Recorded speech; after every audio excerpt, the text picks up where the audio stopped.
ನೀವು ಕರ್ತನನ್ನು ಆತನ ಅತ್ಯಧಿಕವಾದ ಶಕ್ತಿಯನ್ನ ಆಶ್ರಯಿಸಿಕೊಂಡವರಾಗಿ ಬಲಗೊಳ್ಳ್ರಿ. ಇವತ್ತು ನಮ್ಮ ಬಲ ಅಲ್ಲೆಲ್ಲೂಯ ಹಣದಿಂದಲ್ಲ, ತೋಳ್ಬಲದಿಂದಲ್ಲ, ಸಾಮರ್ಥ್ಯದಿಂದಲ್ಲ. ನಮ್ಮ ಬಲವು ಕರ್ತನಾಗಿದ್ದಾನೆ. Hallelujah, hallelujah. The joy of the Lord is my strength ಅಂತ ಇಂಗ್ಲಿಷಲ್ಲಿ ಹೇಳ್ತಾರೆ. ಕರ್ತನಲ್ಲಿರುವ ಸಂತೋಷವೇ ನನ್ನ ಬಲವಾಗಿರುವಂಥದ್ದಾಗಿದೆ. ಇವತ್ತು ಯಾರೆಲ್ಲ ಆತನಲ್ಲಿ ಆಶ್ರಯ ಇಡ್ತಾರೋ ಅವರು ಬಲ ಹೊಂದುತ್ತಾನೆ ಇರ್ತಾರೆ.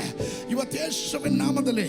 ಅದಕ್ಕೆ ದೇವರ ವಾಕ್ಯ ಹೇಳ್ತದೆ, ಮನುಷ್ಯ ಮಾತ್ರದವರಲ್ಲಿ ಭರವಸೆ ಇಡದೆ, ಪ್ರಭುಗಳಲ್ಲಿ ಭರವಸೆ ಇಡದೆ, ಅಶ್ವ ಬಲಗಳಲ್ಲಿ ಭರವಸೆ ಇಡದಂತೆ, ತೋಳು ಬಲಗಳಲ್ಲಿ ಭರವಸೆ ಇಡದೆ ಯೆಹೋವನಲ್ಲಿ ಭರವಸೆ ಇಡುವವರು ಅವರು ಧನ್ಯರಾಗಿರುತ್ತಾರೆ. ಇವತ್ತು ನಿನ್ನ ಬಲ ದೇವರಾಗಿದ್ದಾನೆ ಎಂದು ನಂಬುವವರು ಮಾತ್ರ ಗಟ್ಟಿಯಾಗೊಂದು ಆಮೇಲೆ ಹೇಳ್ರಿ. ಹಲ್ಲೆಲೂಯಾ. ಸೈತಾನ ನಿನಗೆ ವಿರುದ್ಧವಾಗಿ ತಂತ್ರ ಉಪಾಯಗಳನ್ನ ಮಾಡ್ತಾ ಇದ್ದಾನೆ.